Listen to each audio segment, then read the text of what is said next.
আমাদের পার্শ্ববর্তী দেশ সিঙ্গাপুরে আমাদের এইচএসসি লেভেলকে তাদের সমসমান ক্লাস 6 এর লেভেলের সাথে তুলনা করা হয়।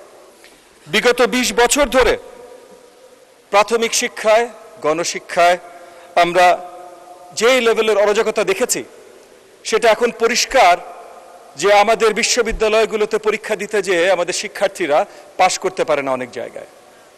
আমাদের পার্শ্ববর্তী দেশ সিঙ্গাপুরে আমাদের এইচএসসি লেভেলকে তাদের সমসমান ক্লাস 6 এর লেভেলের সাথে তুলনা করা হয়। তো সেই জায়গা থেকে আমাদের এখন দায়িত্ব এই জাতিগত ইনভেস্টমেন্টটা ঢালাওভাবে সাজানো। মাননীয় প্রধানমন্ত্রীর ইনস্ট্রাকশনসে আমরা বড়ভাবে ঢালাওভাবে সাজাবার জন্য প্রাথমিক শিক্ষার কারিকুলাম, প্রাথমিক শিক্ষার টিচারের অবস্থান, প্রাথমিক শিক্ষার ইনফ্রাস্ট্রাকচার, এই সবগুলোতে এবং অ্যাডমিনিস্ট্রেশনের সবগুলোতে বড়ভাবে ঢেলে সাজানোর জন্য আমরা হাত দিয়েছি। কিন্তু এখানে এত সুন্দর ইনভেস্টমেন্টের পরও যে কাজগুলো আমরা করছি, অনেক সময় আমরা দেখি আমাদের পার্লামেন্টে আমাদের অপোজিশনের যে ভাই ও বোনেরা আছেন, তাদের অনেকের মধ্যে থেকে বা পলিটিক্যাল অপোজিশনের অনেকের মধ্যে থেকে অনেক ধরনের আলোচনা আমরা শুনি, যে আলোচনাগুলো আসলে কনস্ট্রাকটিভ না।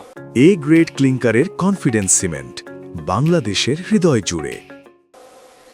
আমরা অনেক ত্যাগ তিতিক্ষার পর এই পার্লামেন্টে এসেছি যে বাংলাদেশের জনগণকে আমরা সুন্দর একটা গণতান্ত্রিক সরকার ব্যবস্থা দেব, যেখানে সুন্দর আলোচনার মাধ্যমে সবচেয়ে বেস্ট রেজাল্টগুলো জনগণের জন্য তুলে ধরব। তো সেই জায়গা থেকে মাননীয় প্রধানমন্ত্রী প্রথম থেকে পরিষ্কার করেছিলেন যে সঠিক শিক্ষা ব্যবস্থা যদি তৈরি করতে হয়, তাহলে সেটার অংশ খেলাধুলা, স্পোর্টস এবং কালচার পরিষ্কারভাবে হতে হবে। আমরা ইতিমধ্যে ব্যবস্থা শুরু করেছি যে প্রাথমিকে ক্লাস 4-5 থেকেই পুরোপুরিভাবে কালচার শিক্ষার অংশ হবে, স্পোর্টস শিক্ষার অংশ হবে। আমাদের প্রচেষ্টা আছে 8টা খেলা আমরা কম্পালসারি শিক্ষা ব্যবস্থায় ঢুকাবো। শুরুতে আমরা সবগুলো ঢুকাতে পারবো না, 2-3টা দিয়ে আমরা শুরু করব। একইভাবে কালচারের পুরোপুরি যত কালচার এলিমেন্টস বলতে আপনারা যত কিছু বোঝেন, পারফর্মেটিভ arts, expressive arts, fine arts, এই সবগুলো প্রাথমিক থেকে আমরা দেওয়া শুরু করব।